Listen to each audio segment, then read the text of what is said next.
আস্বাদন করুন, কারণ সামনে আমাদের মহালয়া, বাঙালির বড় উৎসব দুর্গোৎসব আসতে চলেছে। তার সূচনা কখন থেকে হয়? মহালয়া থেকে। মহালয়া থেকেই যেন আমাদের বাঙালিদের মধ্যে একটা পুজো ভাব শুরু হয়ে যায়। এই দেখুন, মহালয়ার পর থেকেই দেবীপক্ষ শুরু হয়ে যায়। তার আগে পিতৃপক্ষ থাকে। কতদিন? 16 দিন। 16 দিন পিতৃপক্ষ। কবে থেকে?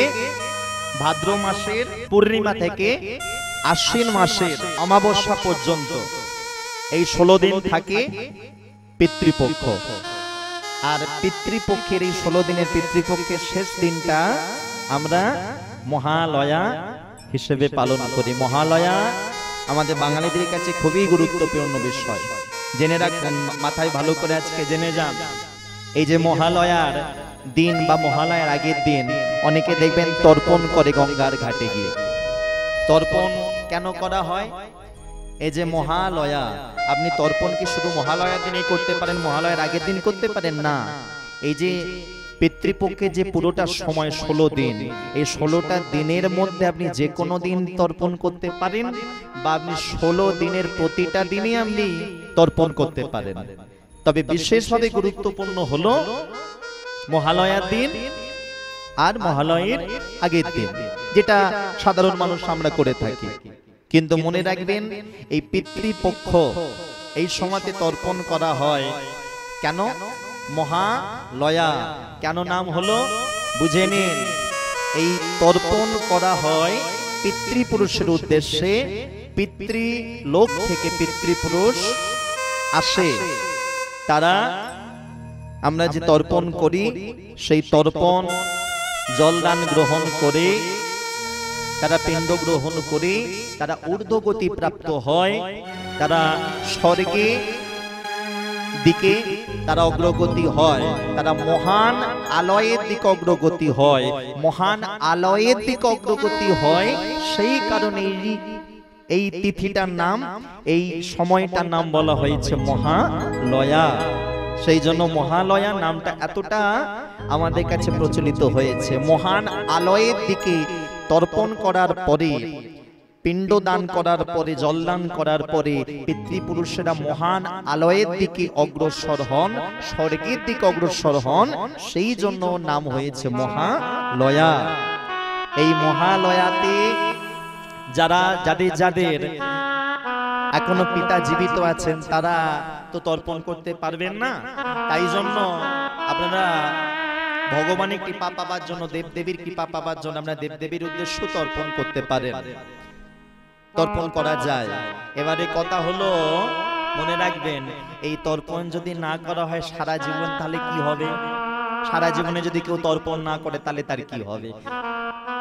কথিত আছে, কর্ণ, মহাভারতের কর্ণ যখন গেলেন, তখন মৃত্যুর পরে কর্ণ যখন ঊর্ধ্বগতি প্রাপ্ত হলেন, দেবরাজ ইন্দ্রের সাথে তার দেখা হয়। স্বর্গের রাজা দেবরাজ ইন্দ্র, তাই স্বর্গলোকে কর্ণকে সেবা করতে দেয়া হয়েছিল স্বর্ণ মুদ্রা। স্বর্ণ মুদ্রা, কোনো খাবার খেতে দেওয়া হয়নি, সেবা করতে দেওয়া হয়নি, স্বর্ণ মুদ্রা খেতে দেওয়া হয়েছে। কর্ণ বেজায় ক্রোধান্বিত হয়ে দেবরাজ ইন্দ্রকে চিৎকার করে হাঁক দিলেন, দেবরাজ ইন্দ্র, তাড়াতাড়ি আপনি এখানে আসুন। কর্ণের চিৎকার শুনে দেবরাজ ইন্দ্র তাড়াহুড়ো করে কর্ণের কাছে এসে দাঁড়ালেন। ও মায়েরা, জায়গাটা ভালো করে বুঝি, কর্ণ আর ইন্দ্রের মধ্যে কিন্তু বরাবরই ঠিক মিল নেই। কেন? কারণ কর্ণকে সূর্যপুত্র কর্ণ, আর কর্ণের মৃত্যু হয়েছিল মহাভারতে কার হাতে? অর্জুনের হাতে। আর অর্জুন কে ছিল? দেবরাজ ইন্দ্রপুত্র অর্জুন, যার জন্য ইন্দ্রদেবকেও কর্ণ ভালো চোখে দেখতেন না। কর্ণ প্রশ্ন করলো, আমাকে স্বর্ণ মুদ্রা কেন সেবা করতে দেওয়া হয়েছে?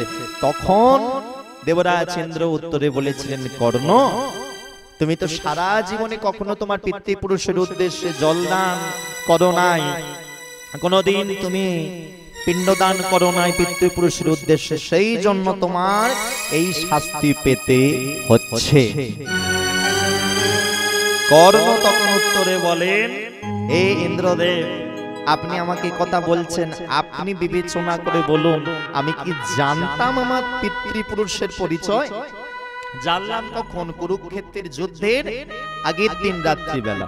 কুরুক্ষেত্রের যুদ্ধ শুরু হওয়ার আগের দিন রাত্রিবেলা আমি জেনেছি। পরে আমার ভাইয়ের হাতে আমার মৃত্যু হয়েছে, যার জন্য আমার পিতৃপুরুষের উদ্দেশ্যে জলদান করা হয়নি, পিণ্ডদান করা হয়নি।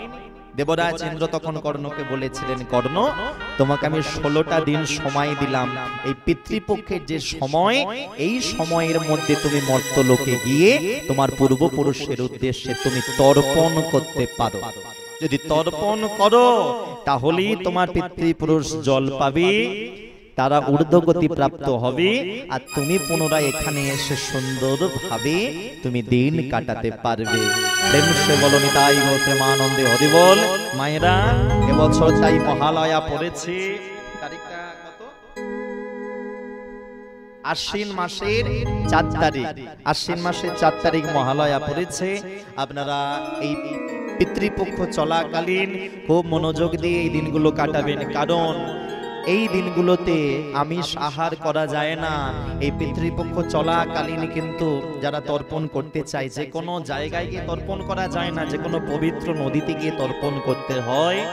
হ্যাঁ, আর এই পিতৃপক্ষের সময়ে যে যত বেশি বারবার বেশি বেশি করে ভগবানের নাম জপ করবে তার মঙ্গল হবে। যাই জন্য এই সময়গুলো খুব মনোযোগ দিয়ে একটু আমাদের সাবধানে থাকতে হয়, নাহলে আমাদের অজান্তে আমাদের কিন্তু পাপ হয়ে যায়। তাই এগুলো একটু মাথায় রাখবেন। প্রেম সে বলো সবাই একবার নিতাই গৌর প্রেমানন্দে হরি বল।